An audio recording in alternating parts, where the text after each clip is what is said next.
Bayangkan sebuah situasi. Eastern Conference Finals, Milwaukee Bucks. Ya mungkin di ESPN, ini mungkin ceritanya Michael Breen kali ya. Dia ngomong kurang lebih begini. Giannis Antetokounmpo with the ball. 19 seconds on the clock.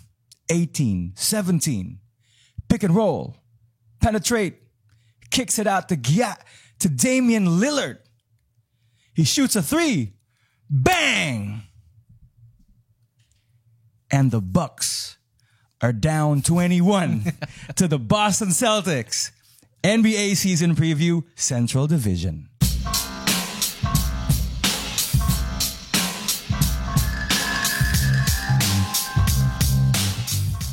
What up? Kembali lagi di podcast basket paling pro Boston Celtics bareng gue Raditya Alif.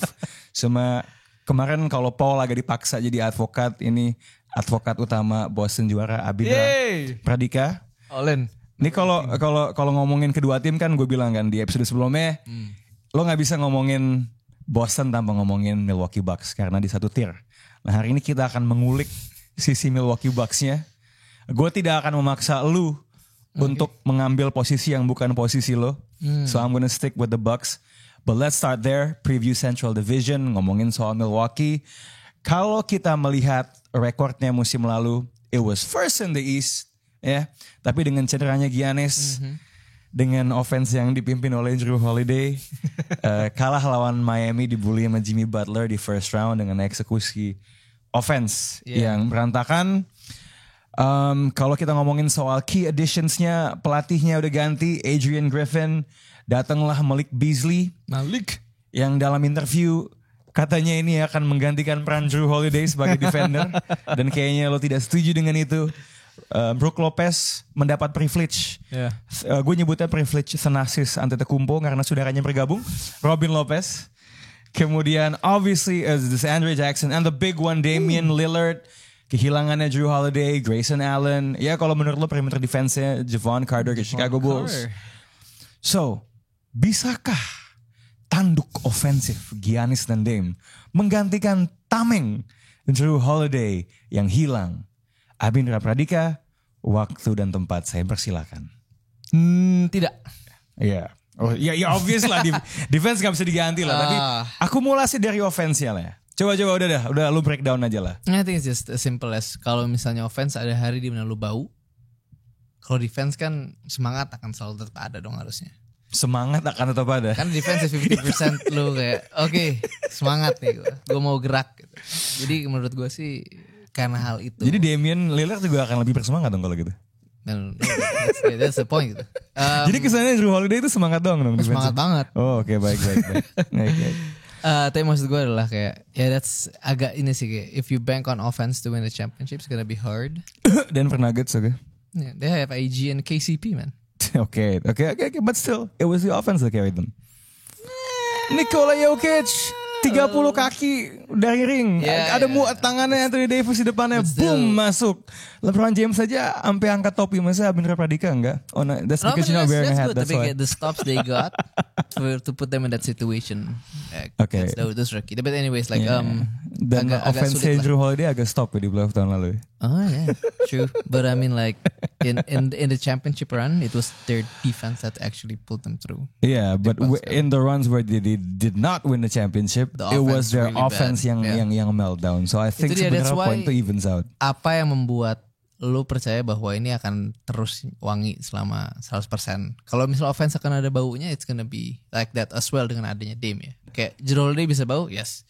Dame juga bisa bau. Apalagi kalau dijaga pemain yang jago kan. Tapi that's why I think it's gonna be hard. Oke, tapi permasalahannya sekarang gue balikin ke lu. Giannis pernah main sama Dame gak? Nope. Dame pernah main sama pemain kayak Giannis gak? Nope.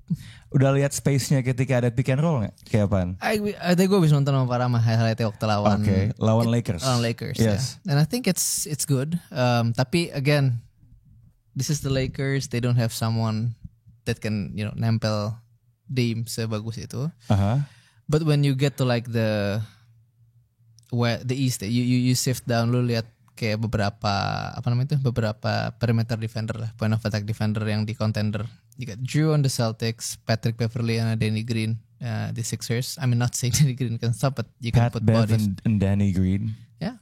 Oke, nggak usah gue agak kaget itu is in the conversation Pat Bev is sebenarnya. still a good. I mean, like, kalau misalnya lu lihat ini kan bukan conversation bahwa semuanya bisa ya, tapi kayak lu lihat di contender, point of attack defender itu tadi Drew, Derek White, ada P-Bev, dan tuh sendiri Danny Green. You got Jimmy Butler, you got siapa lagi ya di Heat? Ya, Josh Richardson lah. Open shots for Chris Middleton ya? Can. But I mean, like, again, you banking on. Gue nggak sukanya adalah terlalu overkoreksi. Ya, lu udah bilang. Yeah. Itu yang gue nggak terlalu ini sih. I mean, the offense is gonna be good, yes. Tapi banking on the offense to be good for like in a 7-game series, like 4 games out of 3, dengan defense lu kehilangan segitu banyaknya, it's gonna be hard. Unless someone else yang kayak dari list name yang agak obscure kayak Jay Crowder, Marjane Beauchamp, Andre Jackson Jr. which looks really good. Kalau mereka bisa step up, then fine. Karena sekarang kan it's an unknown thing kan, uncertainty siapa yang bisa step up untuk cover defensive itu. But if someone can step up, then I'm buying my stock on the Bucks. Okay, let's say like 20-30 games regular season. Oh, this guy's legit. Really ya? Yeah. Oke, gue malah ngerasa gue kira lo akan menjauhi buying stocknya Bucks di regular season sebenarnya. Simply put, because the whole thing about offense defense sebenarnya lebih kelihatan di playoff. But I mean, like, kan sekarang kan kita mempertanyakan siapa yang bisa step up. Kalau ternyata ada pemain-pemain muda yang ternyata wah dia bisa step up tanpa menjadi liability on offense, it would be something kayak Oke. Sebenarnya yang gue kepo dari lo tuh sebenarnya ini sih, Bi. Apa? Defense-nya itu pasti drop off.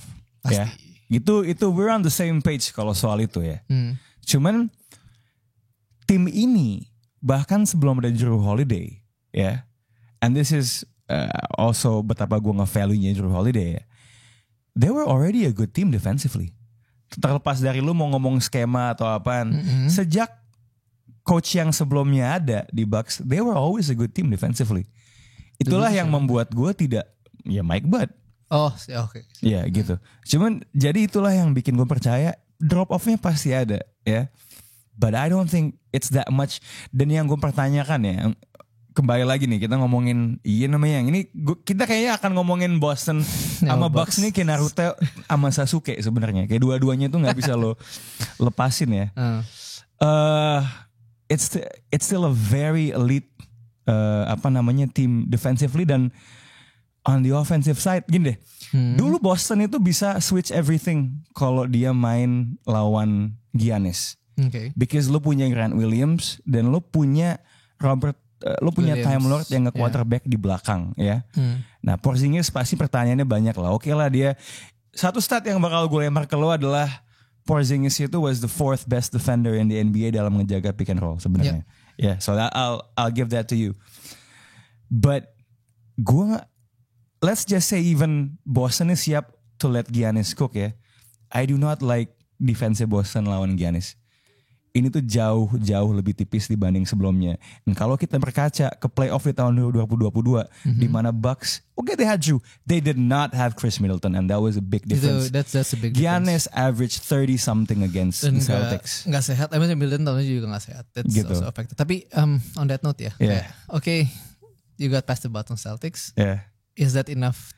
Apakah itu cukup menjadi indikator kesuksesan gitu? Enggak kan? Harusnya juara gitu kan. Yeah. And you still have like these West teams that are really good offensively dengan pemain-pemain perimeter yang bagus. You got the Warriors dengan Steph, dengan ada Chris Paul sekarang. You got the Denver.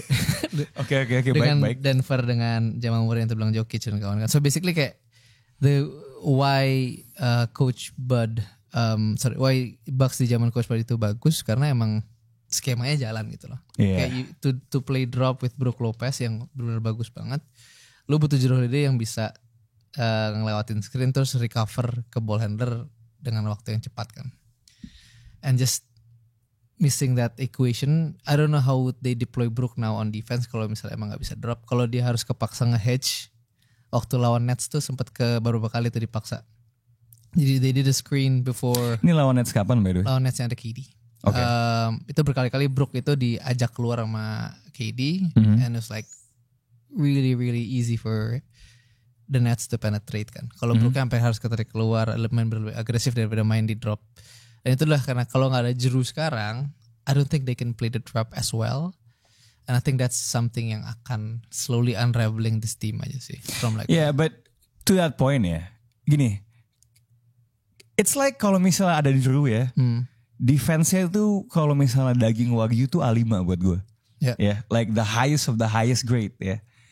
Cuman that drop defense was already good sebelum dia ada. Cuma mungkin karena ada Bledsoe. Hah? Karena ada Bledsoe. Ibler ya. Good point. That's why harus ada yang bagus di depannya gitu loh. Makanya kita akan lihat nanti adjustment dari si Adrian Griffinnya tuh gimana gitu. Cuman I'm just saying susah bagi gue untuk menganggap ketika lu punya anchor kayak gitu, drop off-nya tuh akan ya. segede kayak kalau kita ngomongin plus minus nih dibanding kenaikannya secara ofensif. Because netnya masih positif. Because I have never seen Bucks dalam situasi like bad defense, but I've seen ugly offense. Oh iya. Ugly busuk fair offense yang benar-benar bapuk. Nah,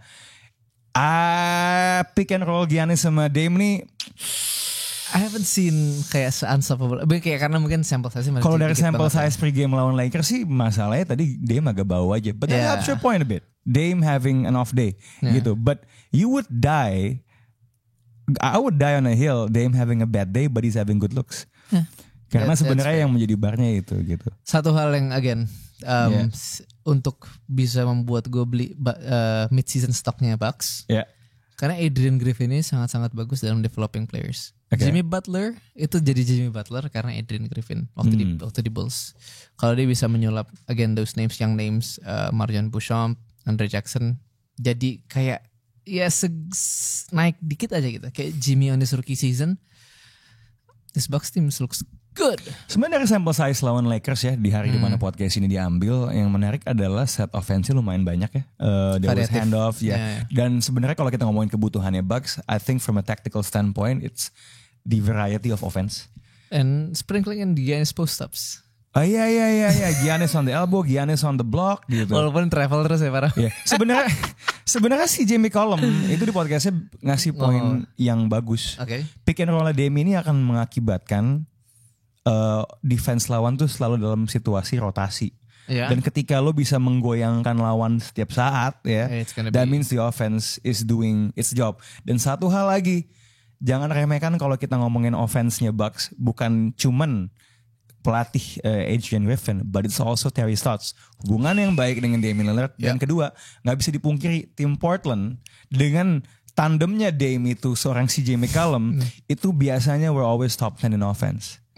Gitu. So I am banking on ini gue nggak tahu nih jatuhnya hot take atau enggak ya. Tapi di saat semua orang banking on defense, menurut gue NBA modern udah mulai saatnya lo banking on offense. Sebenarnya you're banking on star lo perform. Dan gue cukup merasa nih ya, terlepas dari kita ngomongin skematik atau enggak ya, pemain kayak Giannis is a two-way player, dikasih support system yang sekarang seperti itu, di antara offense yang akan eksplosif, pasti is gonna make 2 or 3 huge plays, momentum shifting plays yang sifatnya is on the defensive end. Like the 2021 series against Suns gitu ya. Iya. But again, that remains to be seen. Kita masih lagi projecting. I could be horribly wrong, you could be horribly right, ya. Kita juga bisa kebalik. Tapi gue pengen tahu sih sebenarnya, karena menurut gue ini topik yang selalu didebatin. Sampai 6 bulan ke depan lah. Pasti. Dan ini pasti bakal jadi gorengan. Gini, tapi gue pengen tanya, menurut lo nih ya, ini sebenarnya sempat dibahas di podcastnya Bill Simmons sebelum kita ganti tim. Kita ngomongin yang lebih mediocre timnya ya. Do you think right now rivalry yang paling seru di NBA is matchup yang paling marquee lah ya, Bucks sama Celtics? Yeah, for sure. Kenapa kalau buat lo? Simply karena bintang dan karena ada revenge gitu. Bintang, revenge, dan kayak itu masalah kayak Jrue kayak benar-benar kayak entah kenapa bisa nyampe di Celtics. Setelah bilang sampai I wanna retire a Buck ya. Dan gue juga ngerti sampai sekarang tuh si Giannis ngomong kayak Jrue is my bro dan kawan-kawan. I mean like I don't think that's good juga sih dari segi mental kayak he's the enemy now. Jangan terlalu baik lah gitu lah. Tapi lo ingat gak sih, ini gue blow back dikit ya. Gue tuh gak terlalu buy stock ke Giannis tuh ngomong apa sebenarnya. Karena gue inget ketika series lawan Brooklyn, ya, yang oke lah, let's just say Nets harusnya menang kalau kakinya Durant lebih kecil. Di press con dia bilang begini, the best player in the world is KD. Ya tetap aja Giannis showed up. Jadi him being humble. I think being a nice guy. Sometimes ini kita tuh punya penyakit kangen Kobe tau loh. Like it has to be killer ngatain semua. At the end of the day it's about what you do on the court, it's not what you say. Daripada lo jago and then lo Dylan Brooks. Tapi he's entitled to do that. Jadi gue sih selalu take comment with a grain of salt. Sebuah tim lain yang gue take with a grain of salt adalah Chicago Bulls. Musim lalu kurang mediocre 10th in the East, 40-42. Yang sambil emosi gitu. Kalah di play-in. Key additionnya Javon Carter yang lu bilang tadi, Torrey Craig, decent wing defender. Subtractionnya, akamsinya Pat Bev udah cabut ke Philly. The guy we always remember kalau slam dunk contest doang, Derek Jones Jr. juga udah cabut. Ini pertanyaannya nih, it's always blow up atau enggak. Tapi gimana sih caranya daging steak Chicago Bulls ini tidak nyangkut dalam jigong-jigong mediokritas? Gimana? Secara inherent daging kerbau itu pasti lebih keras kan? Iya, kecuali bagian sandung. Bulls tuh emang Bulls tuh kebo ya? Lah iya dong. Kebo ya, bukan sapi. Sapi kan kalau Chicago Cubs. Kebo tuh bukannya water buffalo ya? Ya, I mean like bisa buffalo. Tapi kalau misalnya itu bull itu kan kebo tuh beda sama bull gitu. Kalau bull tuh banteng. Daging banteng. Jujur ya, tapi basically bukan sapi lah. Enggak ada wagyu banteng gitu. Iya. Mesti pakai bumbu paya yang banyak dulu tuh biar lunaknya. Harus mainnya yang keras kayak MJ itu baru. I don't think they will karena bisa aja. Kembali ke kejayaan waktu di first half 2021. Ini ketika gue lihat foto ini nih ya, gue kira ini tuh media day tahun ini apa 2 tahun yang lalu ya? Iya makanya. Nggak, waktu yang sempet Lonzo masih sehat kan mereka top of the East, right? They're really good. Itu di fase regular seasonnya udah sejauh mana ya? Udah setengah lewat. Setengah lewat. Mereka tuh seat 4 abis itu. Abis itu K-Mid cedera lawan Bucks. Itu di season itu dia started unraveling lah. Tapi intinya adalah kehilangan Lonzo membuat tim ini gak bisa ngapa-ngapain. Dan mereka sudah mencari banget ganti Lonzo dari tahun lalu kan. Now enter the guy Javon Carter sama Torrey Craig yang menurut gue akan berdampak bagus untuk mengangkat tim ini dari mediokritas ke at least contending to a top 5 seed on the East. Oh jadi lu lumayan high on the Bulls ya? Not high tapi kayak those two ada yang kalau emang yang diperlukan yang mereka berdua yang diperlukan itu. So Javon Carter ini kan memberikan perimeter defense yang Lonzo bisa berikan. I think with also kind of creation. Tahun lalu kalau misalnya Jrue gak main dia di Bucks itu average-nya bagus banget. Javon Carter. Second unit ya? Second unit. Jadi udah kalau Jrue cedera juga dia masuk ke first unit. He balled out. Jadi menurut gue dia udah di level yang mana kayak ini orang udah bisa contribute positive towards a winning team.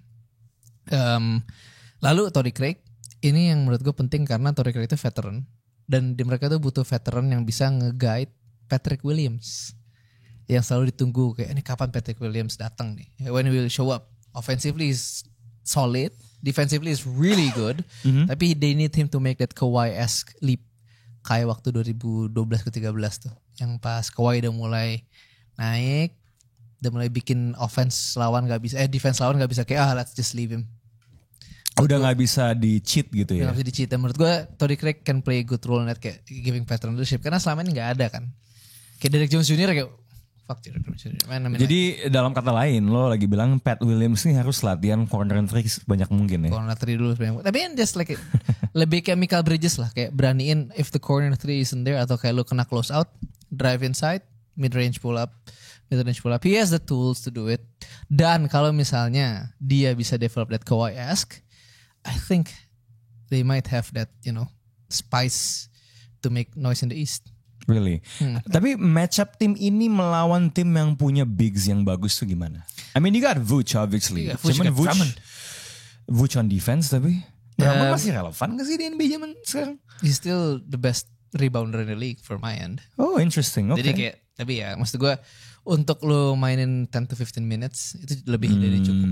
Dan maksud gue again menariknya juga adalah kalau misalnya tadi lu bilang Vooch on defense ketika main drop is also top 10 tapi ketika main drop doang, so he's like one of the best drop bigs ya. Tapi itu karena mereka kehilangan satu perimeter defender lagi karena Lonzo gak ada. Tahun lalu mereka mau coba masukin P-Bev ya, it's too much shit on offense. Masukin Kobe White too much shit on defense walaupun Kobe offense-nya bagus. Now enter Javon Carter yang menurutku bisa memberikan stabilitas di perimeter itu sendiri sih. Ketika lo harus menjalankan skemanya Billy Donovan yang agak gak bisa optimal karena gak ada perimeter defense Lonzo itu. You got Javon Carter now, so it's something that could be, naik lah sedikit. What if semua kartu-kartu yang di sini beroperasi dengan yang baik ya, dengan it works ya, barring cederanya Lonzo. Yeah. Mentoknya tim ini di mana buat lo? Ya kalau karena gue ngerasa but then you're banking on DeMar and Lack to playoffs. Nah. Gitu. Itu pun kalau kayak first round-nya dapat very favorable match up lawan either Boston, Sixers, Heat atau Bucks, ya kan? Those are the 4 teams in the East they would take. Yang kelima ini kan sebenarnya kan masih nggak tahu nih siapa nih. So I would take the Bulls, tapi mereka bakal bisa lolos ke round 2 kalau misalnya match up-nya juga bagus. Interesting. Okay, I want to ask you this then ya. Dengan situasi kayak gini ya, pecking order lo Bulls dibandingin, I know you're low on the Hawks, dibandingin Knicks. Which team are you taking? Interesting. Bulls or Knicks? In a regular season? Playoff pastilah. Playoff masih Knicks. Knicks ya? Yeah. Kenapa tuh? I think Tom Tibbs, kayak bagusnya Tom Tibbs adalah dia selalu bergantung kepada 8-9 orang paling bagus kan. Okay. Rotasinya pendek. I think that comes good in the playoffs. Kayak kemarin juga kasusnya di Mike Malone. Rotasinya pendek banget. And I think it worked karena kontinuitas itu tinggi banget. I mean lu akan punya plan B, plan C, plan D dengan pemain ke 10, 11, 12 lo 9, 10, 11, 12 tapi you would only bank on like the first 8 to 9 players, and I think that's why Tom Tibbs itu tahun lalu lawan Cavs juga bisa benar-benar menang, padahal Cavs itu on paper is a better team than the Knicks ya, karena salah satunya itu rotasinya udah tahu, mereka udah tahu cara main gimana, they know how to adjust on the fly, so it's nice. Dan gue akan ngambil itu dibanding Bulls team ini yang again, rotasi lo I think you have to go 10 deep to kind of play optimally. So it's a different. So simply put ya, ini sebenarnya kan orang suka bilang tim yang bagus tuh devnya oke gitu. Rotasinya Knicks tuh buat lo lebih tight ya. Lebih tight gitu ya. Base-nya itu kayak fondasinya lebih It's like pemain ketiga sampai ke-8-nya tuh bagusan Knicks gitu ya. Yeah. Simply put. Oke. Okay. Dan I mean as you said, just to kind of clarify, di playoffs fondasi lo harus kuat, tapi lo juga harus punya variability, flexibility yang bagus. Oh, oke. Okay. So this Bulls team ini bisa agak found out lah ya. Intinya karena itu mereka fondasinya nggak terlalu kuat nih. Tapi flexibility juga pun, they don't have a small ball big. That's the problem. Small ball, to go small agak sulit mereka ya. And that's why Vooch is also going to be exploited. And that's why Patrick Williams is important. Oke. Okay. Interesting. Jadi Bulls ini proyeksinya benar-benar tergantung si Pat Williams ini akan oke atau enggak. Gue nggak tahu sih. Kalau gue I'm not that hot actually. Kalau soal Bulls gitu, gue bertanya at some point kalau masih gini-gini aja tuh lo mau ngeblow up gimana? Mungkin yang bikin mereka masih coba banking on this adalah agak susah dia buat nge-trade pieces yang dia punya, apalagi yang absorbing cap space gedenya model kayak Zach LaVine gitu. It's kind of tricky. It's kind of tricky with that injury history gitu. Gue sih ngerasa ada kementokan, but we'll see. Kita ngomongin tim yang lebih bapuk lagi. Cavs? We'll get the Cavs. Let's talk about the Detroit Pistons. Tim paling jelek di NBA. Yeah. Kemarin sempat waktu take podcast Gamebot tuh ada Panji kesini. Kan yang ku tahu fans Pistons tuh 2 ya, Panji Mpange sebenarnya. Yeah. Terus gue tanya gitu, gimana lo semangat gak lo Pistons gitu kan. Dia kan lagi sebel soalnya MU bapuk gitu. We both are MU fans juga ya? Iya emang gak tahu, mungkin Pange yang ikut Panji kali, gue tau. Nah I'm just joking. Gue tanya gimana lo semangat gak lo Pistons? Dia bilang kayaknya selalu rebuild tuh gini-gini aja. Terus try Weaver, oke. Abis itu ya let him to his own devices. But that's the question in my head. Detroit Pistons ini tanking terus. Kapan gaspolnya sebenarnya? Kota mobil. Ya, pun intended. Key addition-nya kan sang supirnya, pun intended again. Coachnya Monty Williams, dapat shooternya Joe Harris, ya. Okay. Monte Morris, Marcus Sasser via draft. I love it. Ausar Thompson ini kembar Thompson yang kan yang orang tuh lebih heboh sama Amen nih daripada Ausar. I like Ausar better. Ausar karena tapi yang lebih eksplosif tuh Amen kan? Amen. Oke. Amen. Subtraction saya sebenarnya ini agak kayak Boston ya. Jadi Dwayne Casey tadi pelatihnya naik ke backroom. Dia jadi GM-nya. Cade Cunningham main bagus banget di tim US Select. So apakah tim ini harusnya tim ini lebih bagus daripada musim lalu. I don't think it's gonna be a good team by any means gitu. Kecuali Killian Hayes itu bagus mainnya. Kevin O'Connor. Gitu, itu buat yang belum tahu cari, itu ada pandit basket namanya Kevin O'Connor. Dia selalu Killian Hayes nih bakal dijago udah kayak 2-3 tahun masih belum kejadian. So gimana men pendapat lo soal Pistons overall? Kayak ekspektasi itu segimana? Kalau bagi gue cuman ya harusnya lebih bagus main, itu aja sih. Charlotte Hornets waktu LaMelo Ball baru masuk tuh. Oke. Menurut gue mereka bisa di level itu sih. Berarti bisa masuk play-in dong kalau gitu. Play-in tapi kalah di ronde pertama. Lu gak akan berharap mereka masuk playoff, tapi kayak play-in masih bisa lah. I mean like the play-in the East, it's East. I'm not sure man. Like the top 5 is tadi kan. Boston, Bucks, Cavs, Sixers, Heat. Terus lu punya Bulls, lu punya Hawks, Knicks. But you still got the Pacers, you got the Pacers. Magic. Good. Yeah, I mean Dua like, tim itu I'd still take it over Pistons. I mean like kalau misalnya ada Pacers sama Magic ini kayak kalau misalnya ada satu yang salah dengan musimnya, itu cedera atau apa, pasti jatuh banget kan. True. Dan maksud gue kayak they can still masuk ke 10 gitu. Kalau misalnya all the cars right. Karena menurut gue like fokus ke merekanya dulu ini ya it's a fun team. Iya, yeah, it's fun tapi gini loh. Ini fun yang kayak apa? Fun intended nggak? Kalau boleh juga lo comebacknya. Pacers Magic ya. Itu tim fun yang gue udah bisa ngebayangin dia bakal main kayak apa skemanya. Gitu loh. Jadi identitasnya misalnya nanti kita akan ngomong Pacers juga mainnya bakal cepet gitu. Tapi kalau Pistons ini bahkan di dalam pointers lo sendiri lo bilang spacingnya agak awkward. Bignya banyak. Yeah. Gue agak ngerasa ini tim tuh kayak karena anak muda ya. Kayak Battle Royale atau Hunger Games di mana pemain-pemain bigsnya especially itu bakal saling audisi sebenarnya. Yeah. Siapa yang bakal dipertahankan? It's gonna be Durant starting. Lo emang pasti jual Durant starting. Jadi lo tinggal Bagley. Lo tuh pernah beli sahamnya James Wiseman gak sih? Gue kepo aja. Gak pernah ya? Itu si temen lo si Adit deh. Jamet ya? Jamet ya. Oke. Pokoknya basically. Yeah. Nah cuma satu spot.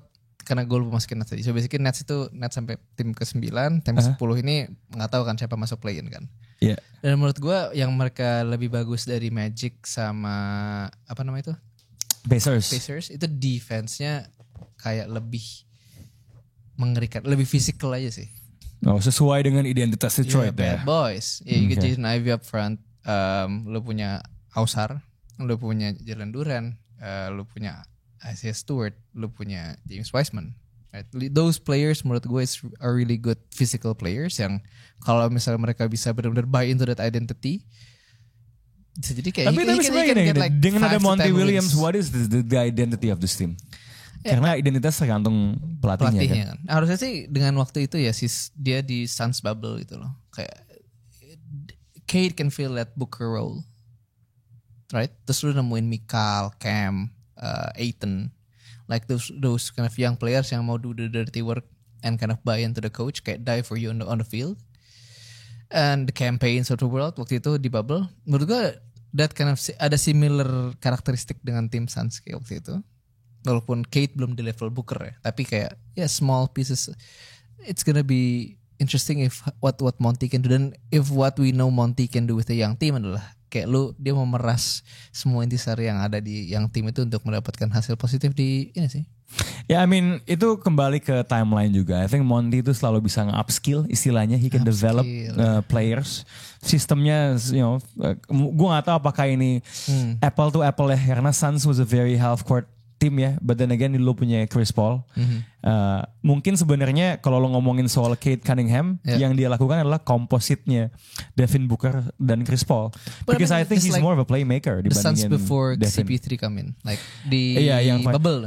But kita juga mesti ingat pada saat itu Devin Booker tuh udah nggak bener-bener muda lagi. I think he was in his 4th or 5th year sebenarnya. He came in 2015. Way more udah polished. That being said, Cade Cunningham adalah pemain yang sangat NBA ready.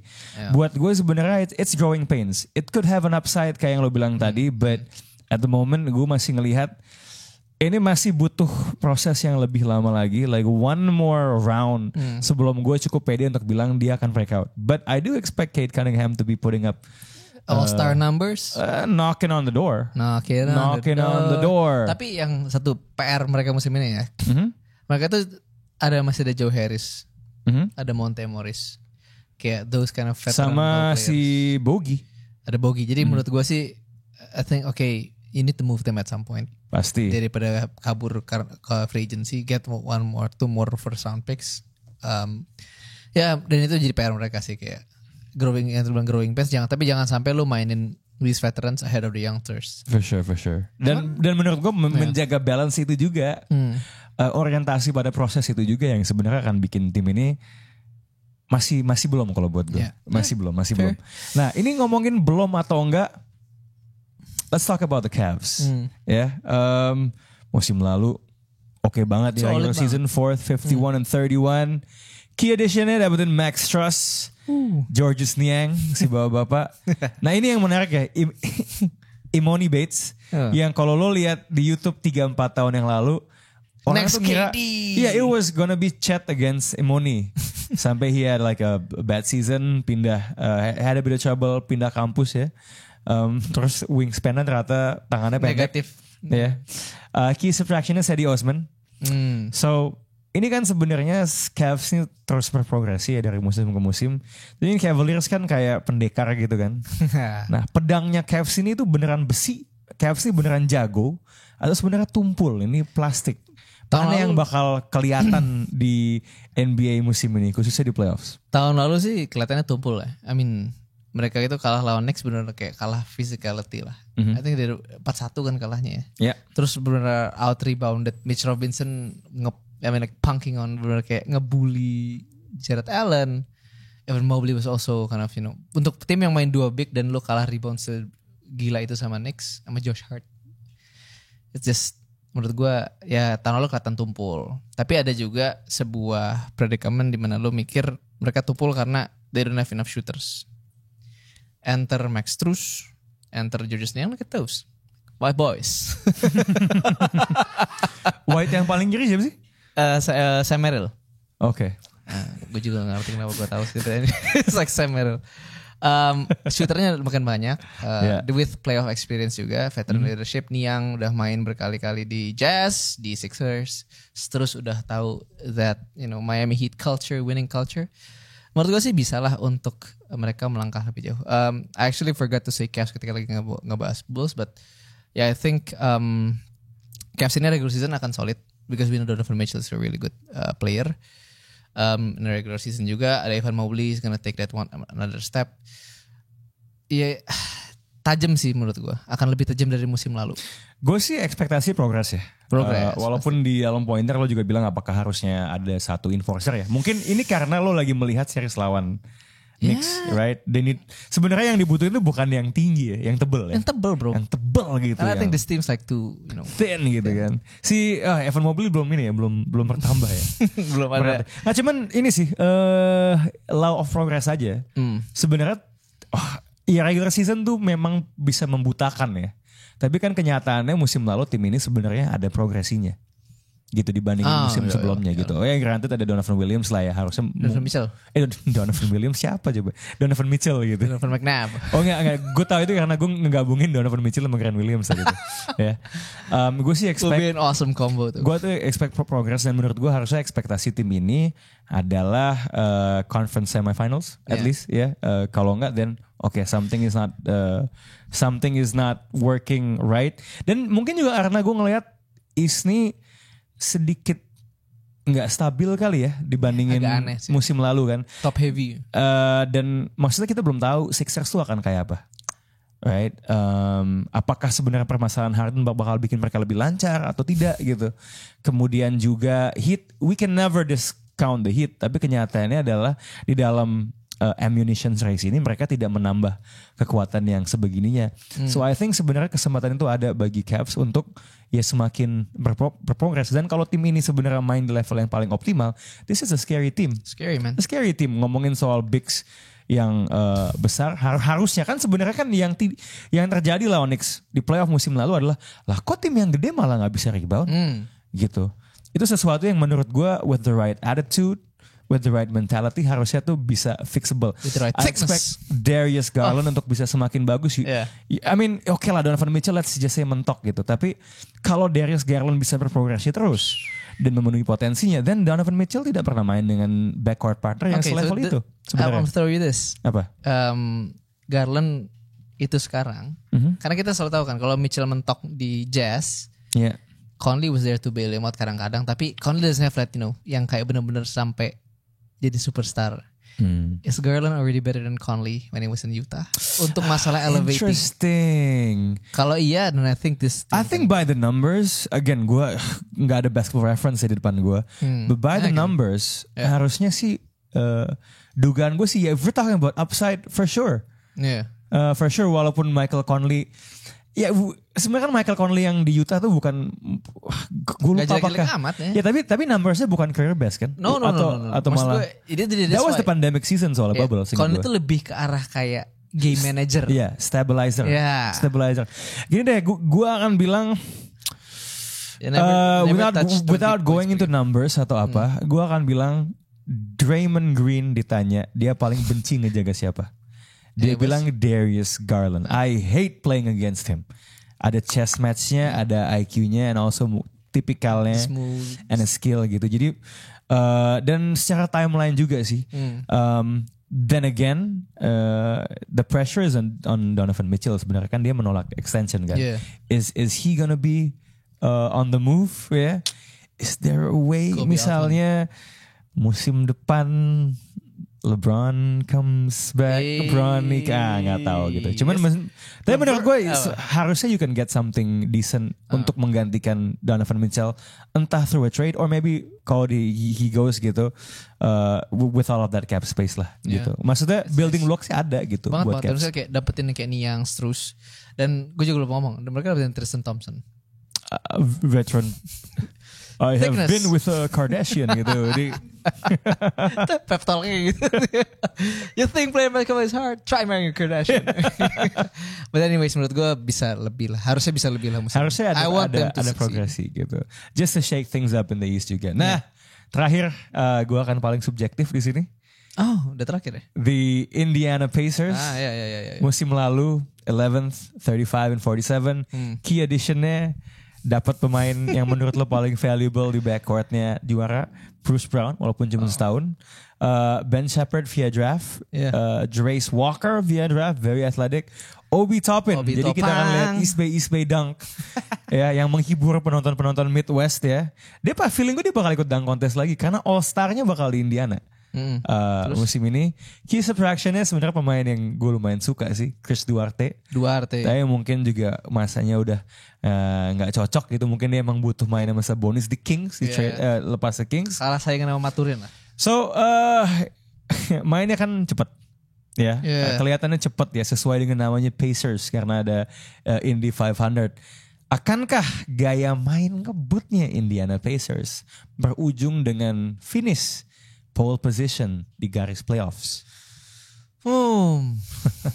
Playoffs or play-in?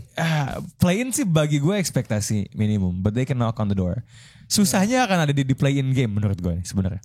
Kemarin udah bahas Brooklyn Nets kan ya? Yes. How high were you on the Brooklyn Nets? I'm not that high. Karena menurut gue kompetisi mereka untuk masuk playoffs adalah Nets ya. Gue gak terlalu high sih sebenarnya, karena I do not want to bet on Ben Simmons again. Gue udah ngelakuin mistake itu tuh udah berulang kali. Kalaupun dia tiba-tiba jago ya so be it lah. Gak apa-apa deh gue udah flip flop gitu. Cuman gue gak di posisi dimana gue bisa bilang. Well, I think dengan situasi kayak ini, I think the Nets are winning the trade. Anyways. Oh oke. Karena Harden cabut ya maksud lo ke trade yang. And Raptors gue belum tahu. Menurut gue tim ini Raptors mesti dibongkar sama not high on them. Okay, so basically Raptors di atas Pacers? Enggak. Man, they're a pesky team gitu. Gue upside sih bagi gue. Upside the Pacers bagi gue lebih bagus. Menurut gue, so I'm agree with you. As long as Haliburton's healthy, mereka play-in team.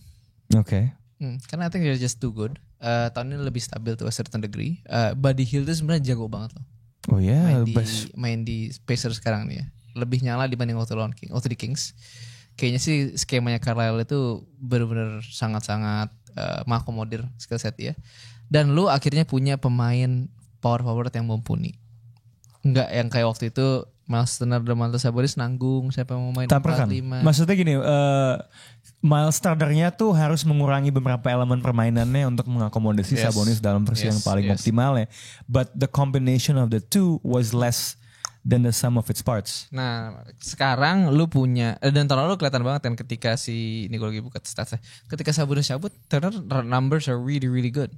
Almost like a double-double kan, 18 and 7. Sekarang lu punya, dan dia tapi menurut gue dia itu ada sedikit penurunan di mid season karena capek. The big man rotation wasn't that good. Coming in, sekarang lu punya Jarvis Walker, lu punya Obi Toppin. I think that adds kind of energy, dan mereka itu bisa ngisi role sebagai defensive helper juga yang tentu nggak perlu terlalu mengeluarkan energi di sisi defense sekarang. Jarvis Walker is one really good defender. So I think as to your point, this team is way better, way more stable, lebih tersebar distribusi talenta dengan baik, and with the right they have a really great coach kan. Carlisle itu neko-neko. Yeah. It's gonna be interesting. Sebenarnya gini sih, kembali ke yang Nets tadi ya. Kenapa gue nggak terlalu tinggi on the Nets adalah karena kelihatannya they're a pretty fast team, tapi gue nggak tahu how good will their half court play be in tight situations. Gue nggak tahu who is that guy to calm them down. Karena kalau gue lihat veteran presence, siapa, is it Spencer Dinwiddie misalnya gitu loh. Or bahkan mungkin Mikal, but that sort of, maybe I'm just not that high on Ben Simmons as the ball handler setelah ngelihat kejadian demi kejadian dalam situasi half court. Now, Tyrese Haliburton gak punya pengalaman playoff. Itu fakta gitu. Ya tapi kalau lu nanya gue siapa satu pemain in a half court situation yang belum pernah masuk playoff yang gue akan bilang kayaknya dia bisa ngatur deh. Gue mungkin akan bilang Haliburton kalau dia gak cedera dan kalau dia berprogresi dengan contoh-contoh yang udah kita lihat lah gitu. Kita ngomongin IQ-nya, is one of the best passers in the game. Nah itu yang sebenarnya ngasih gue sedikit ketenangan untuk bilang kayaknya tahun ini bisa deh gitu. Dan karena menurut gue kalau misalnya tahun ini masih mentok, gue gak melihat progresi, minimal gak masuk play-in and make it a contest. Dan menurut gue bisa bilang dari segi timeline, this rebuild is not exactly working. And if that happens, we have to give pressure to Rick Carlisle. Okay.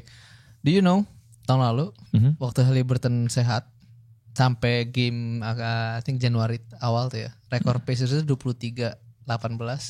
Yeah, they were above 500. Posisi 5. Yeah. And then Haliburton ankle, missed 10 games, hilang momentum. Yeah. It's still the same this year, walaupun tadi distribusi talent lebih bagus, but still the end is Haliburton, and this is why gue gak terlalu mau, karena bergantung pada satu mesin ya. Mobilnya ini mesinnya satu nih. Kalau akinya rusak tuh nggak ada bengkelnya gitu, nggak ada backupnya ya. Yes sir. That's why gue nggak. It's good to like believe in this team. It's gonna be fun. Kayak kalau ada terminologi league pass team. Kayak lu beli satu buat akses satu tim, you will buy Indiana. But if something goes wrong with Hali. Jadi ini masalahnya nih. Kesehatan pemain bintangnya gitu. Oke. Gue pikirnya kalau misalnya mungkin tahun ini masih belum ya. Tapi kayak kalau mereka konsolidasi aset untuk datengin wing kreator gitu yang bisa take over when Hali's on the bench atau cedera, like a Paul George zaman dulu lah. Gitu. Tapi kenapa lo bilang wing creator bukan point guard second unit? Gue karena udah ada Andrew Nembhard. Oke, jadi sebenarnya because kan it's like that playmaking kan yang sebenarnya tadi hilang kan gitu. Table setternya udah ada lah gitu loh. Cuman again, that factornya gitu loh. Kayak Buddy Hield is good, tapi dia lebih kayak off-ball threat. Do you think Mathurin can be that guy, wing creator? I don't know kalau creator dalam konteks playmaker atau at least shot maker. Averaging 4 assists per game. I'll have to check statsnya musim lalu. Mathurin benar-benar di bawah 1. Pokoknya jarang banget ngoper. Gue sih masih ngerasa agak susah ya. Susah kan? Yeah. Gitu, so that's tricky gitu.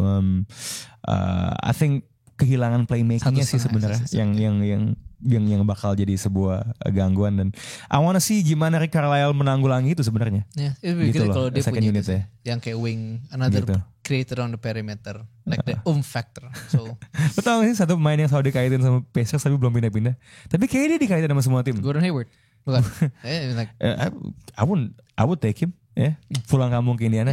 Ini men si OG Anunoby, man. Oh yeah, you're right. But I don't bukan kreator tapi dia wing aja. Tapi dia ada factornya sih. Oke. Well anyway, gue nggak tahu apakah yang nonton tuh cukup peduli dengan Indiana. Gue tuh baru ketemu satu fans yang lain, tapi menurut gue musim ini akan knocking on the door kalau sesuai potensinya.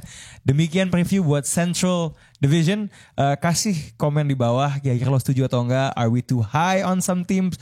Apakah kita terlalu meremehkan? Sebisa mungkin coba nggak setuju.